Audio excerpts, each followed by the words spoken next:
Today's the day. I just received my iPhone 16 Pro in white titanium. We're gonna unbox it, get a detailed look at the new aesthetic details, and compare it side by side to my titanium iPhone 15 Pro Max. Then we'll try the new PhoneBacks to see how they fit. Before we get started, I wanted to touch on a personal decision I made this year. I switched from the Pro Max size to the regular Pro, and honestly, I don't regret it. While I loved the larger size of the Pro Max for media consumption and gaming, I found the Pro size to be much more comfortable for daily use. It's easier handled one-handed, it fits better in my pocket, and is just more practical for me. Plus, with the iPhone 16 Pro's improved display, battery efficiency, and the new 5x optical camera, I didn't feel like I was sacrificing too much. So let's kick things off with the design. At first glance, you might think that the iPhone 16 Pro looks pretty similar to the 15 Pro.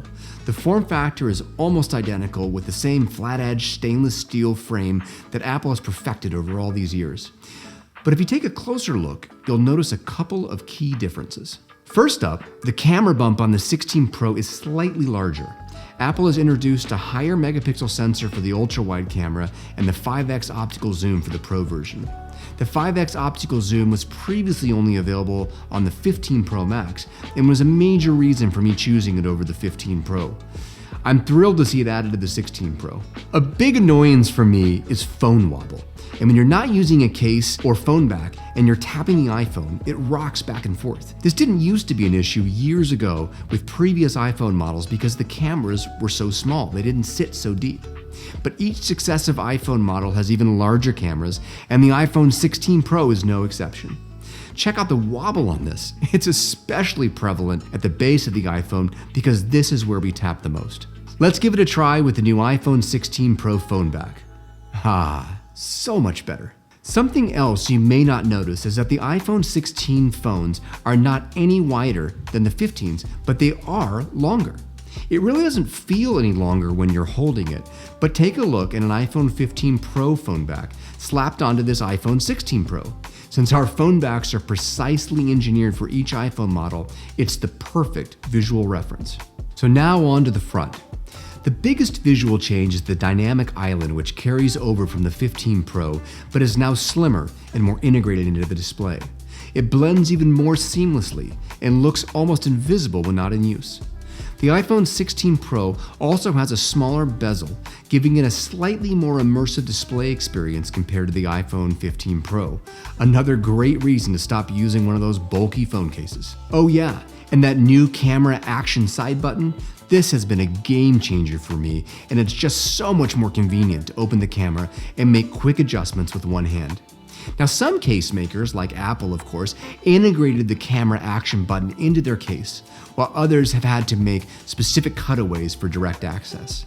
Of course, when using a PhoneBack, you get native 360-degree access to all sides of the iPhone, so action buttons work exactly how they were intended. I will say, I have found myself accidentally squeezing the camera action button when I pick up my phone, but it's not often, and I think I just need to get used to it.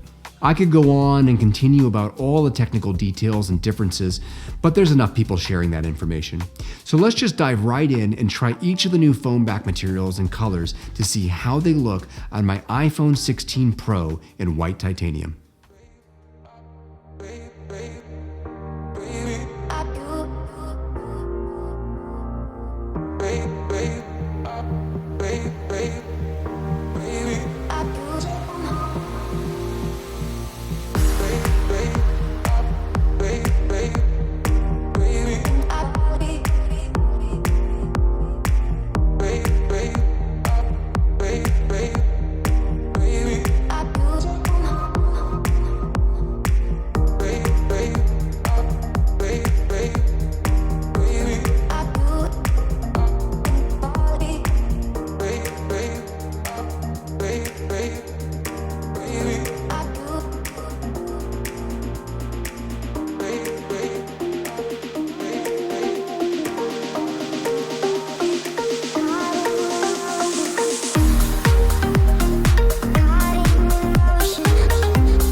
baby.